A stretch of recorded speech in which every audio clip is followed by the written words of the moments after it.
یا مهدی.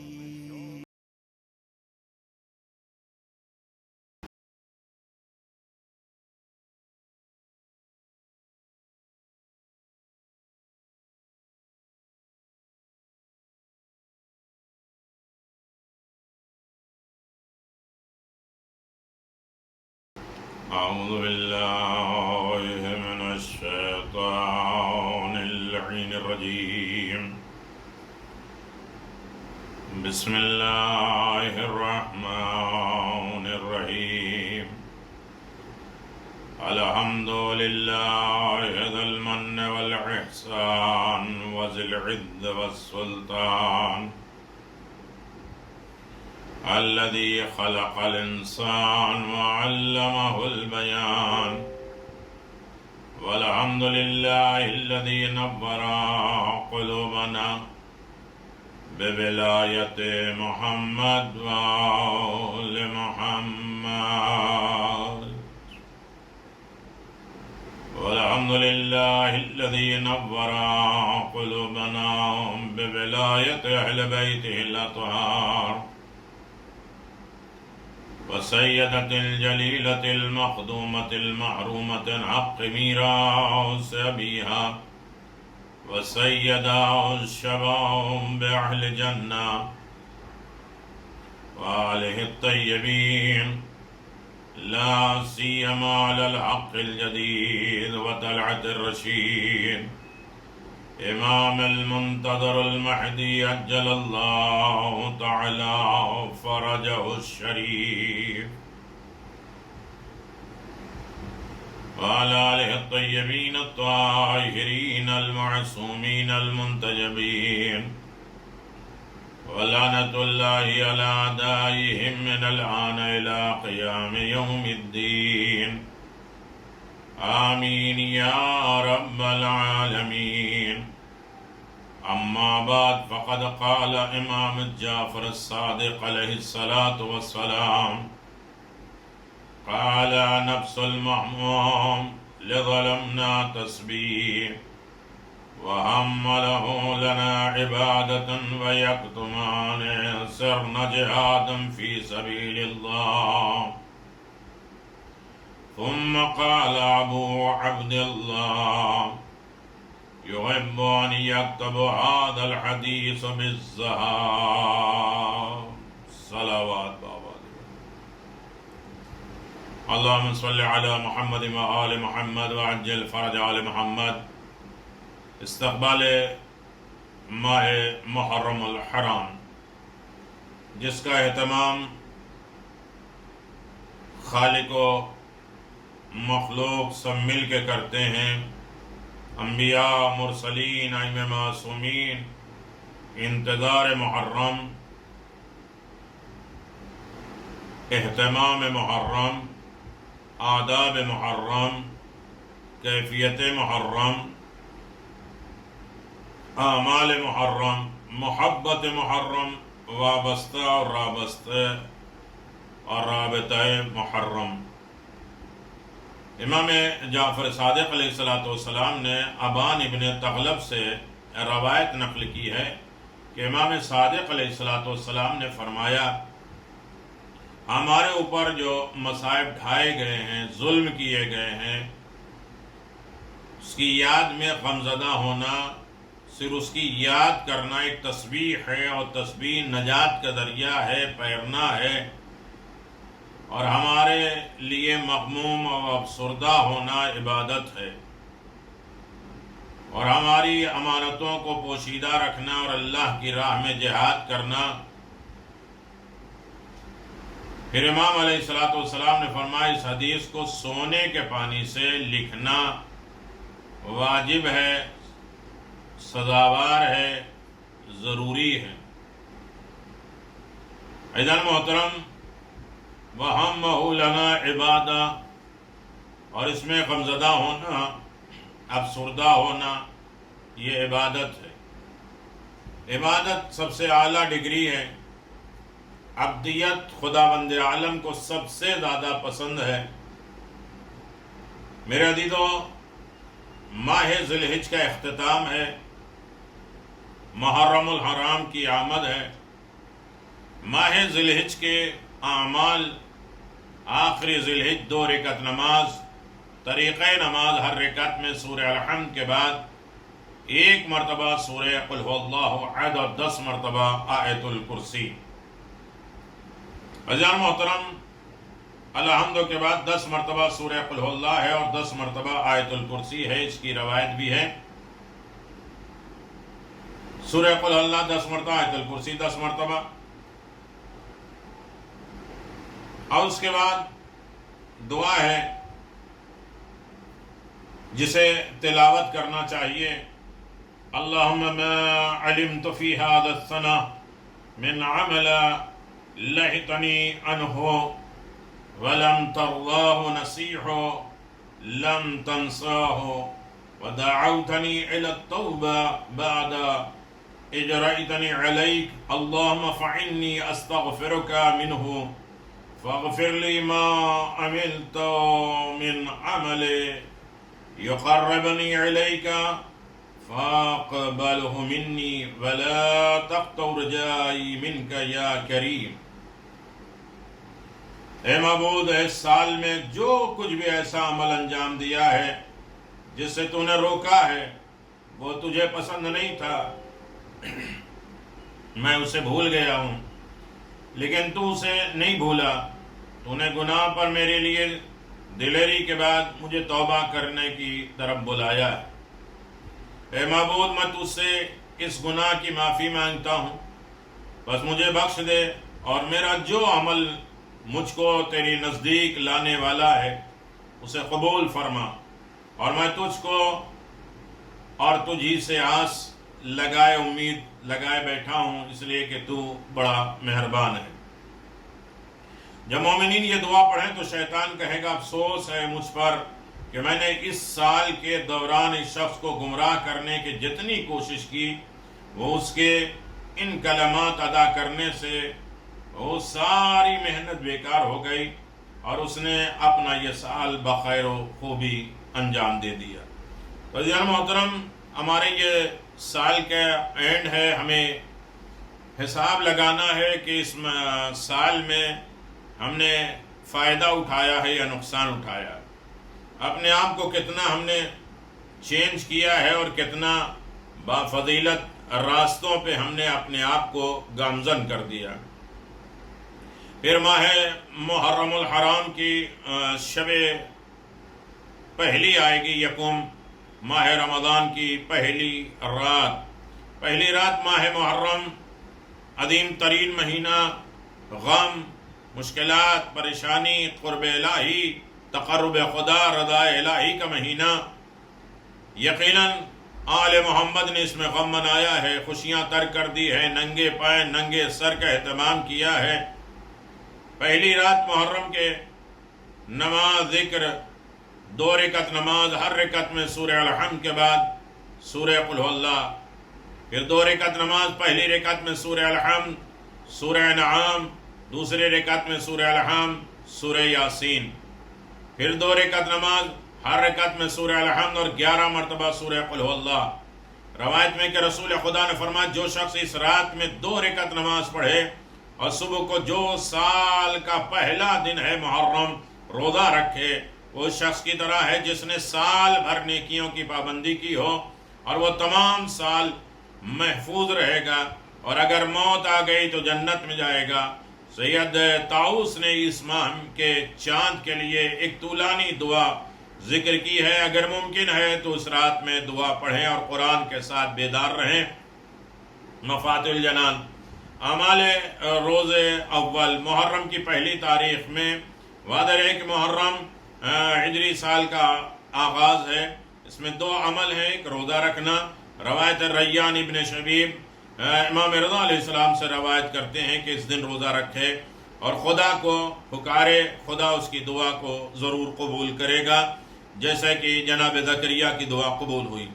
زیارت امام رضا علیہ السلام منقول ہے کہ حضرت رسول خدا صلی اللہ علیہ وسلم پہلی محرم کو 2 رکعت نماز پڑھتے تھے اور نماز سے فارغ ہونے کے بعد ہاتھوں کو بلند کر کے خدا سے دعا کرتے تھے، اللہم انت العلہ القدیم وهذه سنة الجديد فأسألك فيما عصمته من الشیطان وقوة هذا النفس العمارة بالسوء. ایک دعا ہے جو مفاتیح میں موجود ہے. یقیناً شیخ توسی نے فرمایا کہ محرم سے پہلے 10 دنوں کو روزہ مستحب ہے، لیکن عاشور کے دن روزے کے بجائے عصر تک کھانے پینے سے بچا جائے، اور اس وقت بہت تھوڑی سی خاک شفا استعمال کرے. پورے مہینے کے روزے کے بھی بہت زیادہ ثواب ہے اور گناہوں کا کفارہ ہے، لیکن عاشور کے دن نہیں. بہت سے اعمال ہیں، انشاءاللہ اس کی طرف متوجہ کیا جائے گا. میری صرف اتنی گزارش ہے کہ ماہ محرم الحرام جس کی ابتدا ہو چکی ہے، کائنات کی عظیم ترین عبادت، اور یقیناً آپ دیکھیں انسان اور عبدیت یقیناً سب سے اعلیٰ ڈگری ہے. عبدیت، خدا کا بندہ بن جائے. اشہد ان محمد عبدہ ورسولہ، رسالت سے پہلے عبدیت کی گواہی، اور عبدیت سب سے اعلیٰ ڈگری ہے. عبادت کا پہلو بھی اس کا رخ ہمیشہ پروردگار کی طرف ہوتا ہے. جب رسالت پروردگار کی بارگاہ سے شروع ہوتی ہے تو اس کا رخ مخلوق کی طرف ہے. رسول کہا ہے تو اپنی طرف سے بندوں کے لیے بھیجا ہے، لیکن جب بندہ کہا ہے تو یقیناً بندوں سے خدا کی طرف بلایا گیا جو معراج میں ہے. ادھر سے ادھر جب بلاتے ہیں تو اصل میں عبد کہتے ہیں. یہ وجہ ہے کہ دونوں اعلانات کے لہجے بھی فرق ہیں. رسالت کا اعلان اس انداز سے ہوتا ہے کہ اس خدا نے مکے والوں میں رسول بھیجا، گویا ابتدا ادھر سے ہے اور انتہائی کار ادھر سے ہے. اس کے برخلاف عبدیت کا اعلان اس انداز سے ہوتا ہے کہ بے نیاز ہے وہ پروردگار جو اپنے بندے کو مسجد الحرام سے مسجد اقصی کی طرف لے گیا. عبادت کا یہی شرف ہے. جب صاحب معراج سے عرش کی بلندیوں پر کہا گیا کہ جو چاہو مانگ لو، میں دینے کے لیے تیار ہوں، تو صرف اتنا تقاضا کیا کہ پروردگار مجھے اپنا بندہ قرار دے. اور بندگی سے بالا تر کوئی شرف ہے ہی نہیں. انسان خدا کا بندہ بن جائے. عبادت کے دوسرے رخ یہ ہے کہ اسے مقصد تخلیق قرار دیا ہے. وما خلقت الجن والانس الا ليعبدون. یقیناً وجہ کائنات، وجہ تخلیق، وجہ بقائے کائنات رکھا گیا ہے. مالک کائنات نے اصلاح بشریت کا کام اپنے نمائندوں کے حوالے کیا ہے، نہ تجربے کار کے رحم و کرم پہ نہیں چھوڑا ہے. وہ اصلاح کے نام پہ مزید فساد نہ پیدا کر دے. میرے عزیزو، عبدیت سب سے اعلیٰ ڈگری ہے، اور یقیناً واضح ہو عبادت اس قدر عظمت اور بلندی کے باوجود خلافت کا معیار نہیں ہے. یہی وجہ ہے کہ مالک کائنات نے ملائکہ کی تسبیح و تقدیس کو نظر انداز کر کے جناب آدم کا علم کے حوالے کر دیا ہے. علم اور عبادت کی بنیاد میں فرق یہ ہے کہ عبادت اپنی ذات کی تقرب کے لیے ہے اور علم دوسروں کی اصلاح کا وسیلہ ہے. خلافت اپنی ذات کی اصلاح ہے لیکن بلکہ اصلاح خلق ہے. علم کا ایک کمال یہ ہے کہ عبادت صرف بندوں کی صفت ہے اور علم عبد و معبود دونوں کی مشترکہ صفت ہے. عبادت خدا، علم خدا. خلیفہ نمائندہ معبود ہوتا ہے لیکن اس میں صفت معبود کا ہونا ضروری نہیں ہے. لیکن جو علم باب لدنی ہوتا ہے، باب العلم ہوتا ہے، اس کے اندر صفات اور کمالات ربوبیت بھی پائی جاتی ہے. عبادت میں قصد قربت ہوتی ہے، دوسری غرض شامل نہیں ہوتی ہے تو عبادت باطل ہو جاتی ہے. سرکار دو عالم نے ذکر علی کو عبادت قرار دیا ہے، لہذا اسے بھی صرف قربت الہی کے لیے ہونا چاہیے. تحصیل مال نہیں، مال کی دولت حاصل شہرت اور خواہشات اور تعریف اور احترام اور عبدیت کو ختم کر دیتی ہے. ذکر اجر و ثواب سے یکسر محروم کر دیتی ہے. لہذا یہ ذکر بھی للہیت ہو، قربت الہی ہو اور اخلاص ہو، ورنہ دوسری غرضیں آ جاتی ہیں تو یہ عبادت بھی ضائع اور برباد ہو جاتی ہے. یقیناً آپ اندازہ لگائیں کہ بنیاد بیس شرافت عبدیت ہے، یعنی انسان جب اعلیٰ بنتا ہے، افضل بنتا ہے، تو اصل میں عبدیت کی منزل پہ ہوتا ہے۔ یقیناً هو الذی ارسل رسولہ بالہدی وبعثۃ الحسن رسولا ما ارسلناک الا رحمۃ للعالمین۔ رسالت وہاں سے یہاں ہے، لیکن جب کہا سبحان الذی اسری بعبدہ، یہاں سے وہاں ہے، تو عبدیت شروع ہوئی ہے۔ میرے عزیزو، عبدیت سب سے اعلیٰ ڈگری ہے۔ ان تمام چیزوں کی طرف میں آپ کی خدمت میں اس طریقے سے نہیں لے جا رہا ہوں۔ عبدیت کی یہی عظمت تھی کہ دنیا کے ہر کمال نے اپنے کمال کو ختم کر دیا، پیش کیا ہے۔ پہلے اپنے عبدیت کا اعلان کیا ہے۔ جناب عیسیٰ نے سارے کمالات کو چھوڑ کر پہلے اپنی عبدیت کا اعلان کیا ہے، انی عبد اللہ، میں خدا کا بندہ ہوں۔ عبدیت سب سے اعلیٰ ڈگری، عبدیت کمال ہے، انسان خدا کا بندہ بن جائے، اور خدا کی بندے بن جانے میں سب سے اعلیٰ ہے، افضل ترین انسان یہ ہے، یقیناً خدا نوازتا ہے، اور انسان اس قدر ایثار کرتا ہے کہ بندہ خدا کہے جائے اور عبد محمد بھی بن جائے۔ یقیناً انسان اس بات کا اہل ہے کہ صاحب عشر اپنے معبود کا نام لے تو اس کے لہجے میں گفتگو کرے، اور صاحب رسالت خانے کعبہ میں توحید عملی کا اعلان کرے تو اسے اپنے کاندھوں پہ بلند کر دے، اس لیے کہ عبد خدا بھی علی ہیں، عبد محمد بھی علی ہیں، اس لیے کہ علی ابن ابی طالب نے فرمایا کہ میں محمد مصطفیٰ کے غلاموں میں سے ایک غلام ہوں، ایک بندہ ہوں۔ اور یقیناً انسان کی زندگی میں بندگی آ جائے تو سب سے اعلیٰ ڈگری پا جاتا ہے، کمال کی منزلوں پہ ہو جاتا ہے۔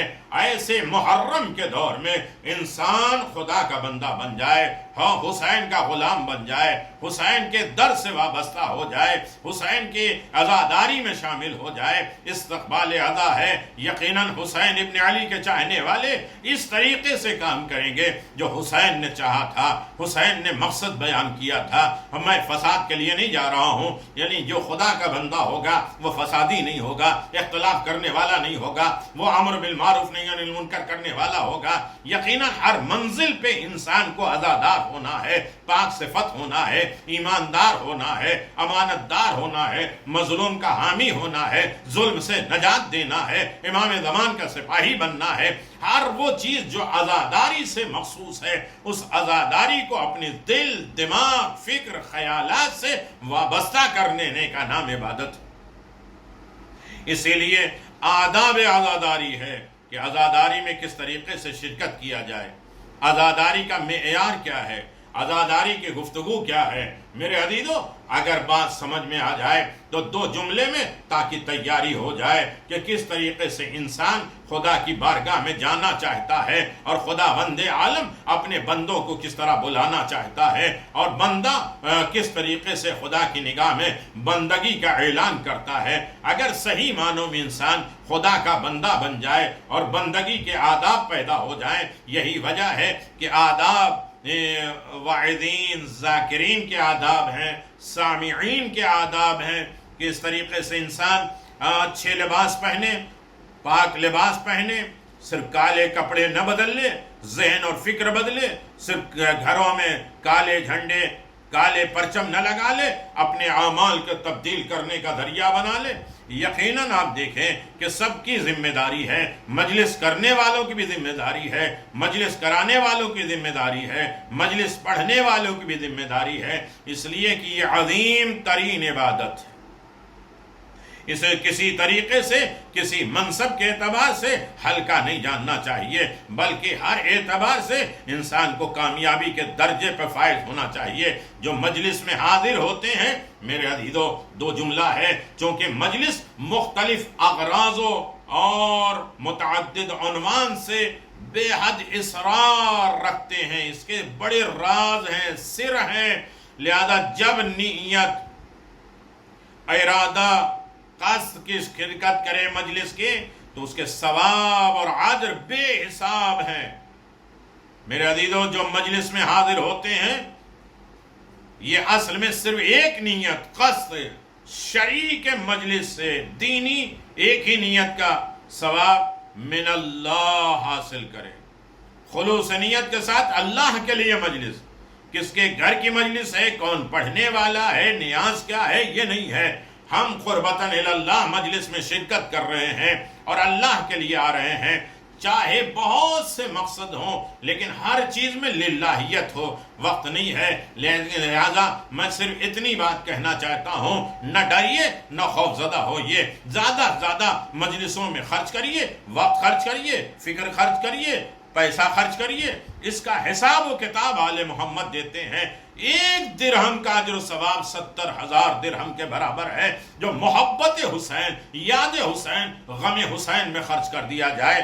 یہی روزی کا بھی ذریعہ ہے، فکر کی روزی، حیات کی روزی، شفاعت کی روزی، زیارت کی روزی، ساری روزیوں کا تذکرہ انہی امام حسین کے ہے، اور امام حسین ہی کے وسیلے سے سب کچھ ہے۔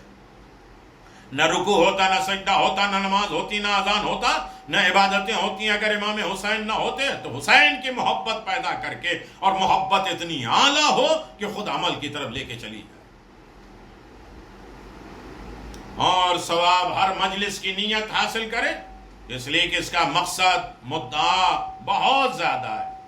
پہلی چیز باعث تقرب خدا ہے مجلس، خدا سے قربت حاصل کرنے کا بہترین وسیلہ مجلس حسین ہے۔ حسین کے ذریعے یا ابا عبداللہ انی اتقرب الی اللہ و الی رسولہ، اے حسین تمہارے ذریعے سے ہم خدا سے قریب ہوتے ہیں، رسول سے قریب ہوتے ہیں، علی سے قریب ہوتے ہیں، فاطمہ زہرا، امام حسن مجتبی سے قریب ہوتے ہیں۔ لہذا خدا سے قرب کا وسیلہ مجلس حسین بنائے۔ فتنہ، تعریف، اپنی انا، اپنی تکبر، اپنی حیثیت دکھانے کے لیے نہیں، ہم اپنا مقام رضا الہی ہے مجلس، خدا کو راضی رکھنے کے لیے۔ سب سے بڑی دولت خدا بند عالم نے فرمایا کہ مجھے 3 چیزیں پسند ہیں، مجھے میرا شکر پسند ہے، میرا ذکر پسند ہے، میری محبت پسند ہے۔ لہذا شکر کرو تو اس میں جہالت شامل نہ ہو، میرا ذکر اور میری یاد کرو تو اس میں کسی اور کو شامل نہ کرو، میری محبت کرو تو میری محبت سب سے اعلیٰ ہو، اس میں کوئی مقصد مدعا نہ ہو۔ تو یہ جب توفیق مل جاتی ہے تو میں اس بندے سے راضی ہو جاتا ہوں، اور جس سے میں راضی ہو جاتا ہوں اسے سکون بھی دیتا ہوں، دشمنوں سے محفوظ بھی رکھتا ہوں۔ تو ہر عالم میں انسان شکر پروردگار انجام دے، ذکر الہی کرتا رہے، محبت پروردگار کرتا رہے، رضا الہی کا بہترین ساتھی انسان ہو جائے گا۔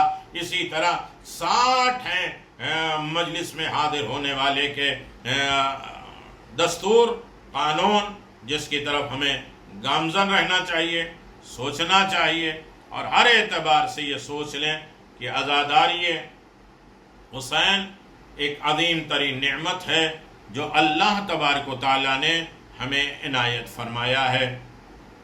لہذا اس عزاداری کو ہر عالم میں انسان باقی رکھے، اور عزاداروں کے لیے جو آج طریقے سے بیان کیا جا رہا ہے اسے بھی ہم خیال رکھیں کہ محرم کا بالکل ادب احترام کریں۔ ہمارے چلنے پھرنے، رہنے سہنے سے دوسری قوم دیکھے کہ ان کا کوئی بہت بڑا نقصان ہوا ہے، انہوں نے مصیبتیں اٹھائی ہیں، ان کے گھر سے جنازہ نکلا ہے۔ ہمارے رہن، اٹھنے بیٹھنے، لباس سے معلوم کریں کہ یہ غمزدہ ہے۔ اور عزاداری کے آداب ہیں، مجلس میں جائیں تو وضو کے ساتھ جائیں، اچھا لباس، پاک صاف لباس پہنے، گھر والا نہیں سوئے ہوئے اٹھے اسی بنیان اور لنگی میں چلے گئے مجلس میں۔ یہ نہیں سوچتے ہیں کہ امام حسین آتے ہیں، جناب سیدہ آتی ہیں۔ چھوٹے آفیسر کے سامنے انسان جاتا ہے تو تھوڑی سی تیاری کر کے جاتا ہے، جو جنت کے مالک ہیں ان کے دربار میں جاتے ہیں۔ تو لہذا صحیح لباس پہنے، کالا لباس پہنے، اور یقیناً تمیز، اچھائی، صفائی، نظام، پاکیزگی اور اچھے کھانے کا انتظام جو امام حسین کو ہدیہ کریں۔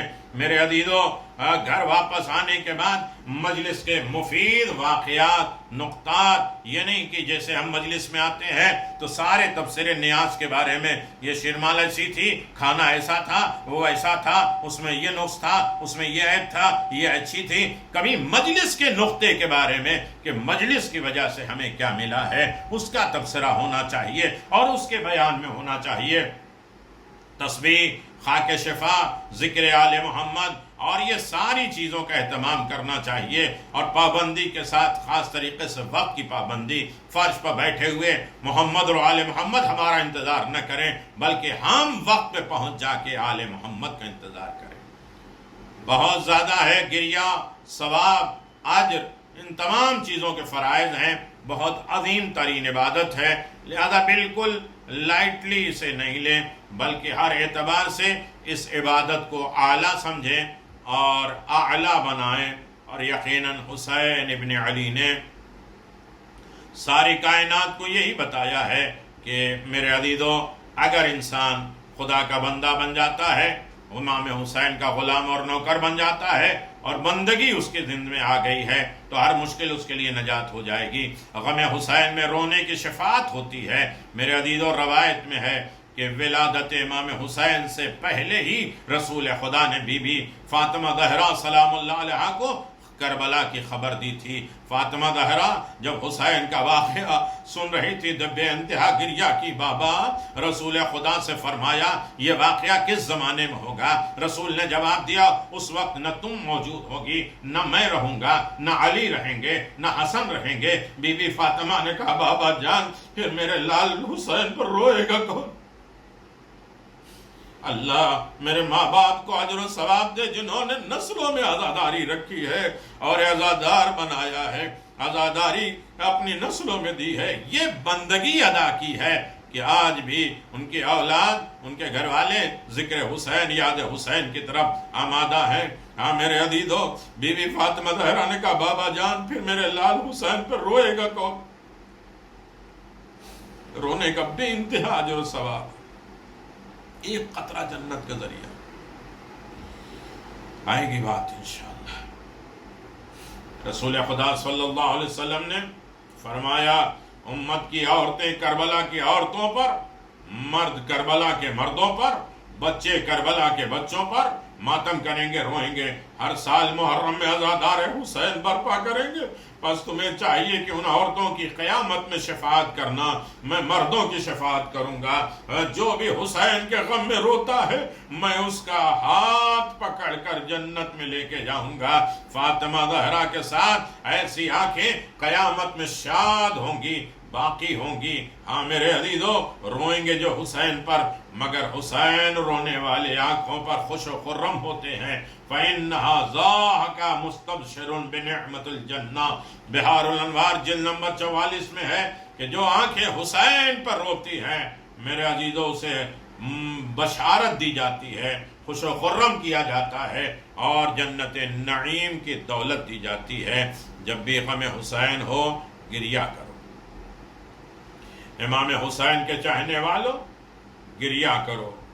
حسین کا مطیع فرما بردار ہر طریقے سے جنت چاہتا ہے تو امام حسین کو راضی کر لے، امام حسین کے مقام اور رتبے کو جانے. ہاں میرے عزیزو، حسین کیسے مہربان ہے. ایک جملہ اور بات تمام ہو جائے. حسین کی عطا تو پورے سال ہوتی ہے، لیکن یہ دن جو حسین مہمان بن کر آتے، مہمانوں کا بڑا ادب احترام ہوتا ہے. اللہ اکبر. بہت سے معتبر روایت میں عبداللہ ابن ابو بکر سے روایت ہے کہ امام جعفر صادق علیہ السلام نے سے سوال کیا گیا آقا اگر قبر امام حسین کو کھود کر دیکھا جائے تو کیا سامان ملے گا؟ تو آپ نے جواب دیا ہے بکر کے بیٹے تو نے عجیب الجھا ہوا سوال کیا ہے. امام حسین تو اپنے ماں باپ، بھائی، جد کے ساتھ جنت میں سکون پذیر ہیں. کبھی بھی عرش کے دائیں جانب آواز دیتے ہیں اے میرے رب میں نے اپنا وعدہ پورا کر دیا، اب تو بھی اپنا وعدہ پورا کر دے.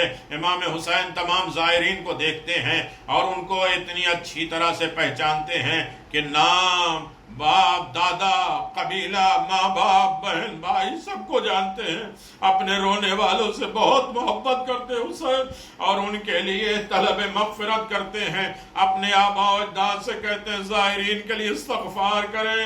فرمایا مجھے غریب پر گریہ کرنے والے تجھے کیا معلوم کہ اس کے بدلے میں اللہ تعالیٰ تجھے کتنا اجر و ثواب دے گا۔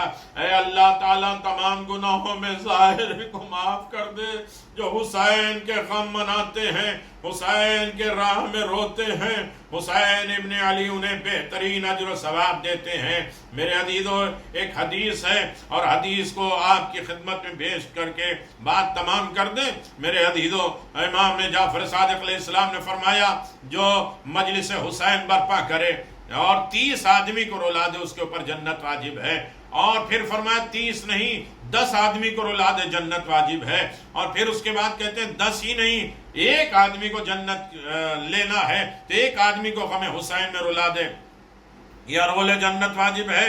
اور پھر اس کے بعد فرمایا یا روئے یا رونے کی صورت بنائے یا رونے جیسے اعمال بنائے، یا مجلس پا ہو اور مجلس میں شرکت کرے یا مجلس پڑھے۔ میرے عزیزو اس سے آگے کی بات کیا ہے؟ ایک مرتبہ آواز دیا کہ یقیناً جو مجلس حسین برپا کرتے ہیں اور مجلسوں کی خدمت کرتے ہیں، جو عزاداروں کی خدمت کرتے ہیں، کتنے واقعات ہیں نظر میں حل کرنا، عزاداری میں مدد کرنا، یہ ساری چیزیں ہیں کہ جو مدد کرتے ہیں عزاداری میں، جو خدمتیں کرتے ہیں حسین کی عزاداری میں، کہتے ہیں کہ رسول خدا صلی اللہ علیہ وسلم سے اس نے 40 مرتبہ محشر میں ملاقات کی، وہ بھی علی ابن ابی طالب کے ساتھ۔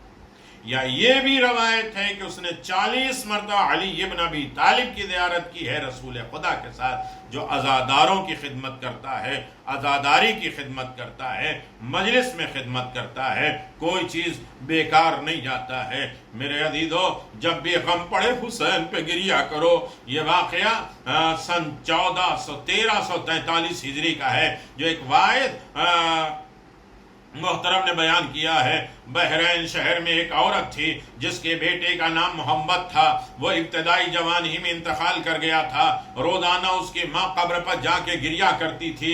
ایک روز اس نے سوچا کہ فرزند کو تو روزانہ ہی روتی ہوں، میرا بیٹا جو مکمل طور پر شیعہ ہو گیا تھا تو کیوں نہ ہو میں آج سے حسین پہ گریہ کروں۔ لہذا وہ مومنہ حسین کی یاد میں نوحہ سرائی کرنے لگی، خوب روتی تھی، ایسے اشعار پڑھتی تھی کہ آپ حسین امام نزدیک نہر فرات 3 روز کے بھوکے پیاسے دنیا سے چلے گئے۔ آہو زینب ام کلثوم اور سکینہ کی چاہتی تھی کہ ہم گریہ کریں، حسین پر رونے نہیں دیا گیا، حسین پر تو ظالم بے رحم آپ کے تازیانے مارتے تھے۔ اور پھر امام حسین اور جملہ شہداء اور سیران کربلا کے مظالم کو یاد کر کے روتی تھی۔ پھر اپنے بیٹے کی قبر کی طرف آئی تو دیکھا ایک مومنہ، ایک بی بی سیاہ پوش اس کے بیٹے کی قبر پہ بیٹھی رو رہی ہے، اور اس نے سوچا کہ اس مومنہ کا جوان فرزند بھی دنیا سے اٹھ گیا ہوگا، اور غم کی وجہ سے یہ اپنے بیٹے کی قبر بھول کر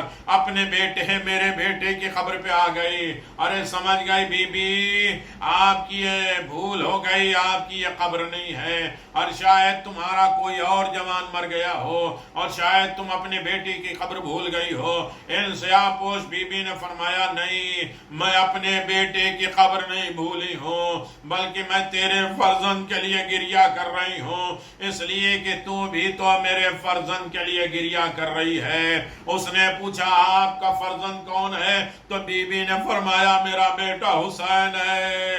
ارے غریب حسین، چونکہ آج تو میرے لال حسین پہ گریہ کر رہی ہے لہذا میں آ گئی ہوں۔ ہاں میرے عزیزو اس لیے حسین پہ گریہ کرو، زہرا بڑی خوش ہوتی ہے۔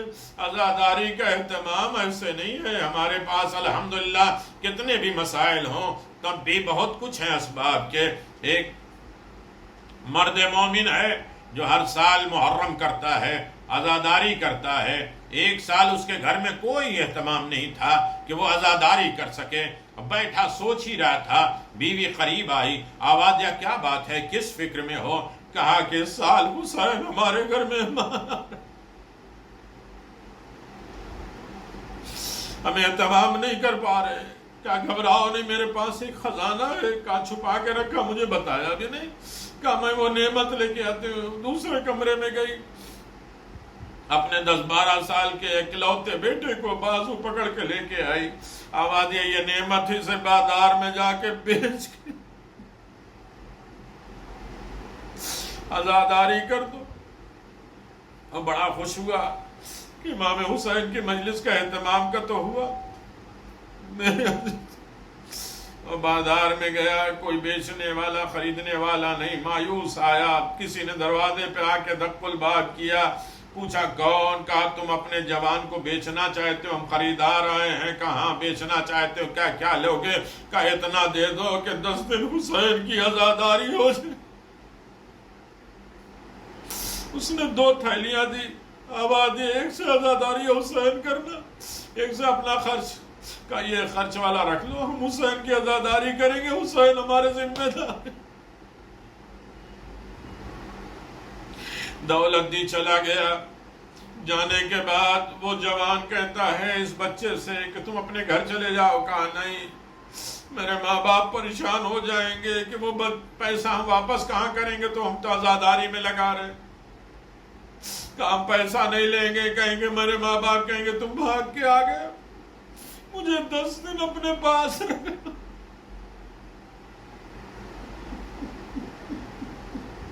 تاکہ صحیح معنوں میں میرے ماں باپ آزاداری تو کر سکے. لیکن انہوں نے اصرار کیا، بھیجا جاؤ بچہ جب آیا ہے تو ماں تڑپ گئی کہ میری آزاداری قبول نہیں ہوئی. میں کسی کا پیسہ رکھ کے کیسے آزاداری کر سکتی ہوں؟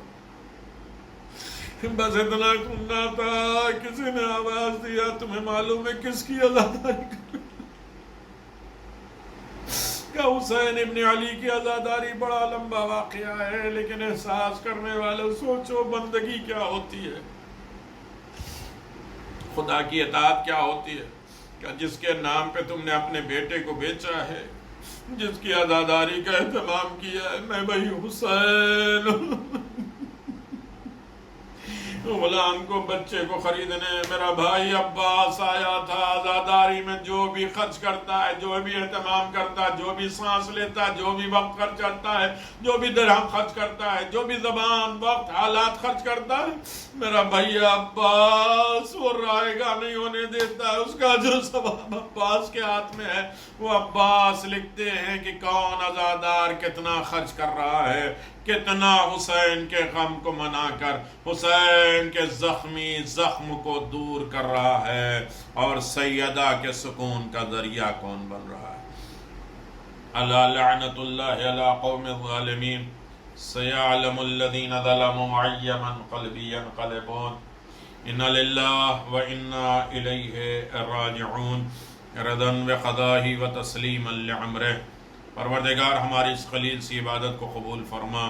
پروردگار اسے قلیل نے بلکہ کثیر میں شمار فرما. پروردگار اسے احسن جزا کے ساتھ محشور فرما.